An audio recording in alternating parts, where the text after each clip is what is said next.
Rexsina terörü PKK-सी साल beri li Stewreya Mêrdînê 4 mamoste şehîd kiribûn li navçeyê ji bo bîranîna 4 mamosteyan bernameyek hatama dikirin.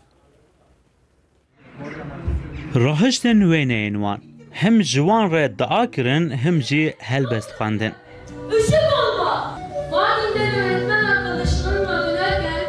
Li Stewreya Mêrdînê 3 sal berê di 5 Mijdara 1995 de rêxistina terorî PKK li gundê Ehmediyeyê 4 mamoste şehîd kiribûn.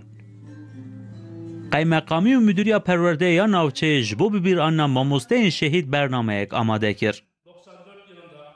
Ji bo bîranîna wan em hatina bahevdû em xelkê milletê Stewrê olarak em kom bûn vêdê. Ji bo ku em ser rihê wan Kur'anê bixwînin û dua li ser wan bixwînin û em wan bînin bîra xwe.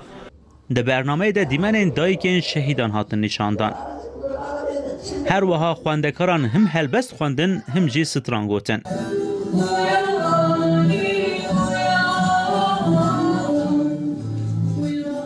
شهید هاتن ور toplanmış buna çar hep şehit emel Şeyh Ahmedi baş havas şehit katın ser göreve hatın eğitime bidemme o emji hatın emji devravan ve programı sunmuştun Xuday rahme xabdugan cihan cennet be jbo eğitime can dane Xuday rahme xalwan ke Di bernameyê de ji bo rihê şehîdan da jî hatin kirin.